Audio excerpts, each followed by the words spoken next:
This news is funded by viewers like you. Please support our work at democracynow.org/give.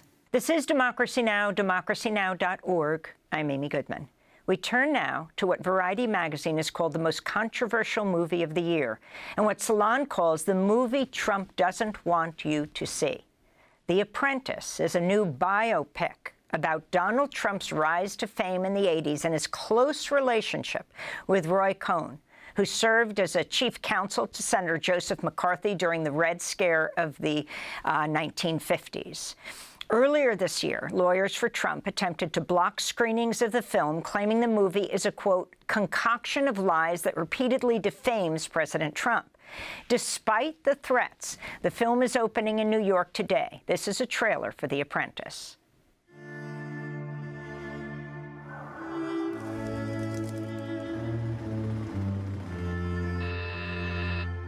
Yes. Hello, this is Donald Trump from Mr. Cohn. Thank you so much. Donald who? 1, 2, 3,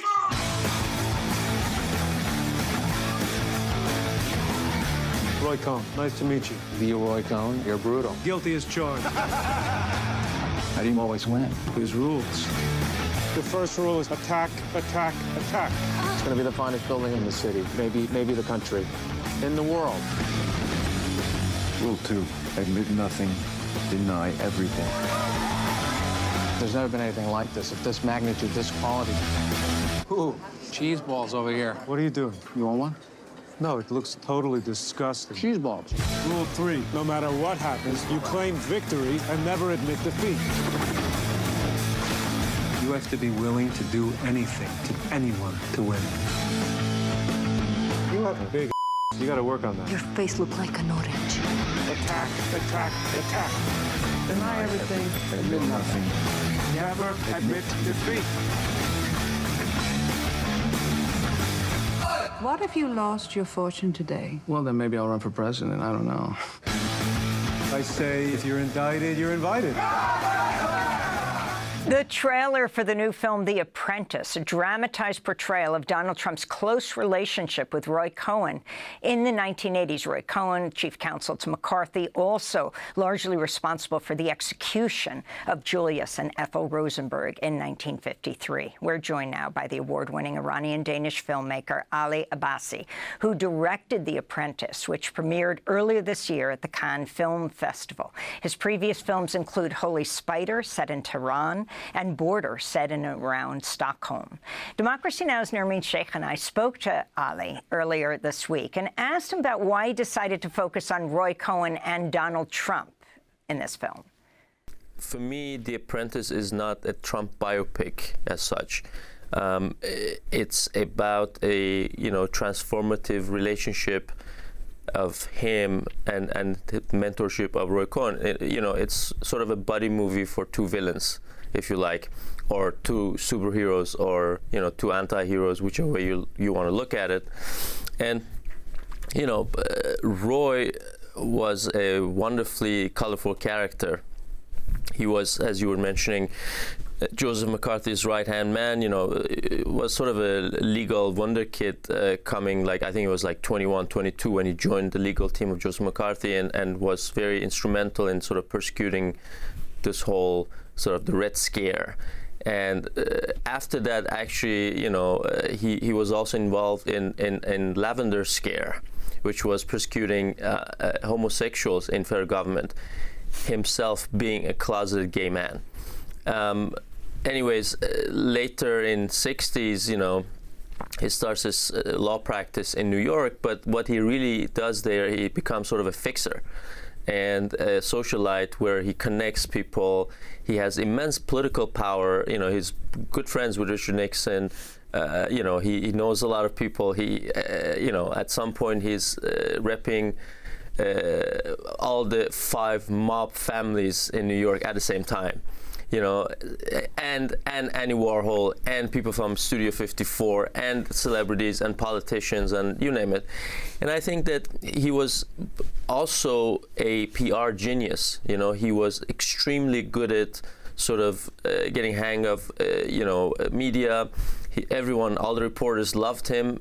He was, very good at getting stuff out there. And he was the person who sort of built Trump, as a person, as a brand, as an identity from ground up in a way, and taught him to create his own reality when he needs. I mean, you also said about the film that it's about the American system. That's right. System that allowed someone like Roy Cohn to operate in the way that he did. So was there something about the system that you wanted to convey in the film? Yeah, look, I'm born and raised in Iran, and as such, I have this sort of outside view of the American politics and justice and legal system. And I think, this system was not created by Donald Trump. It wasn't created even by Roy Cohn. This system is in place, and these people are very good at navigating it. This is a system where, you can, bury people with legal firepower if you have enough money. You can, pull different strings. You can, almost buy votes. At the same time, it is a democracy, but it's I would say a flawed democracy, which makes it like full of different loopholes and different like backdoors and whatnot. And I think these people were experts in using those loopholes and using those sort of corners and fringes to get what they want from the system.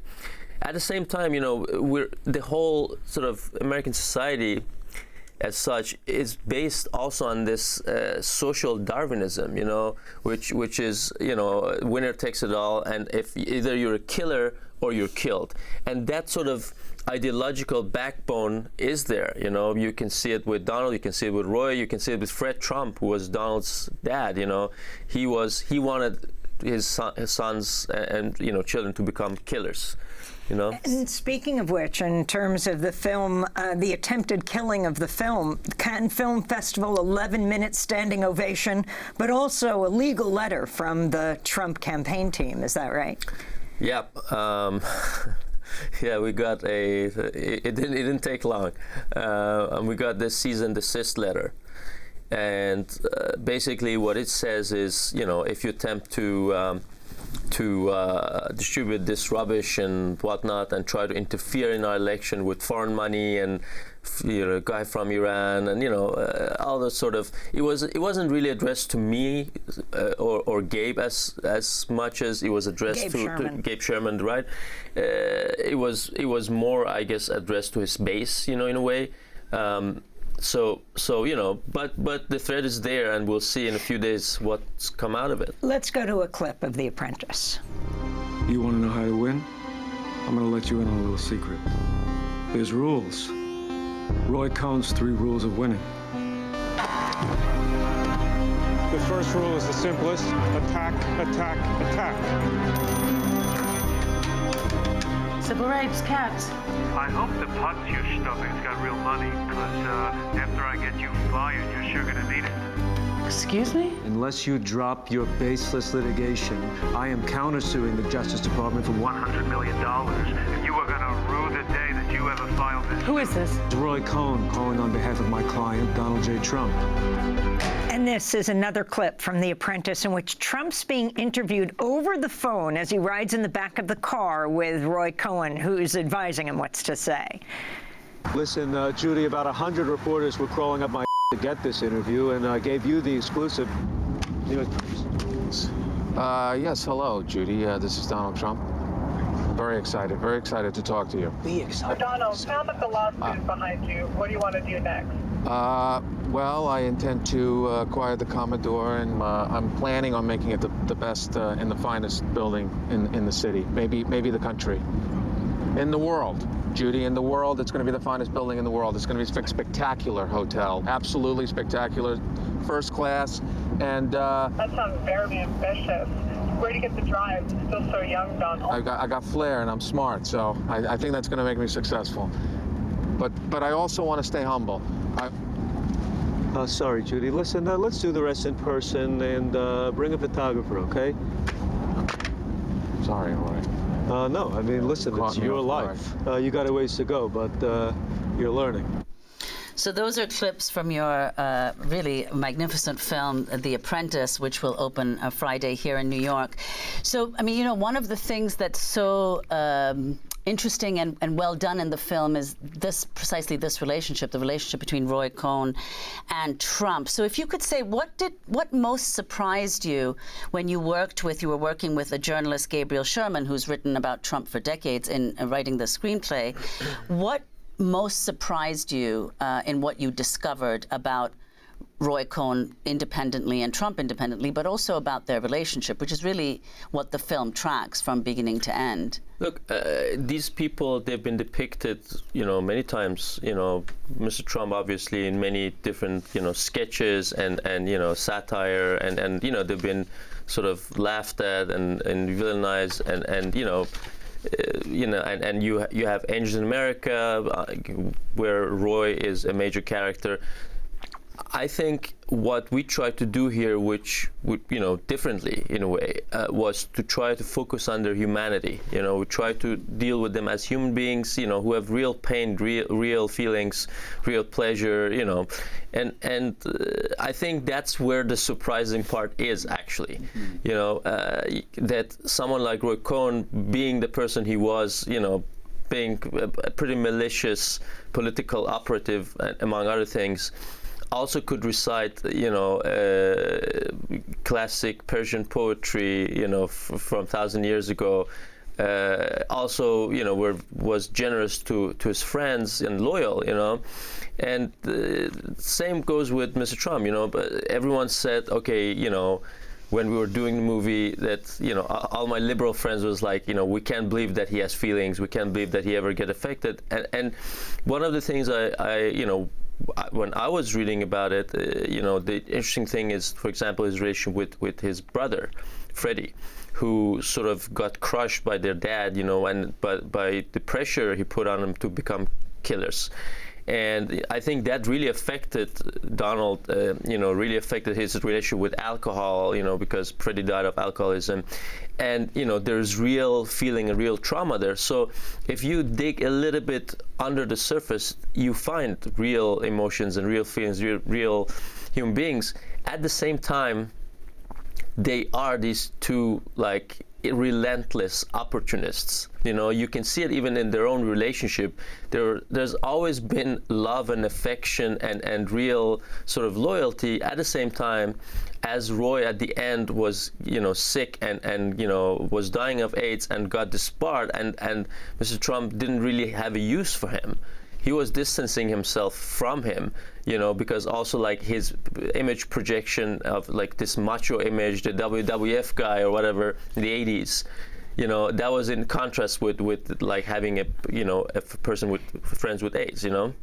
I wanted to go back to when Roy Cohn was his lawyer. Right. This is the early 70s when Donald is working with his father, Fred Trump, and the DOJ, the Department of Justice, sues them for racial discrimination, preventing people of color, primarily African Americans, from living in their housing developments in Queens. This clip begins with Roy Cohn speaking in court as Trump's defense attorney. Objection. The Civil Rights Division did not file a lawsuit. Frankly, it compiled a 48-page press release, as far as I can tell. Now, the government has failed to spell out one single fact concerning alleged discriminatory practices against blacks by the Trumps.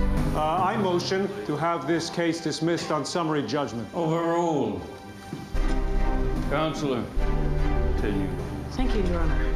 Agent Green, what led you to believe that you were denied a lease at Trump Properties based on your race? Well, not only did the newspaper advertise... That's Walter, DOJ. He runs the show. I saw 3 Caucasian couples approved before. Objection, speculation. Mr. Cohn. How can you say for sure they were Caucasian? Please allow Agent Green to answer the question. I've seen Puerto Ricans whiter than my tush after a long winter.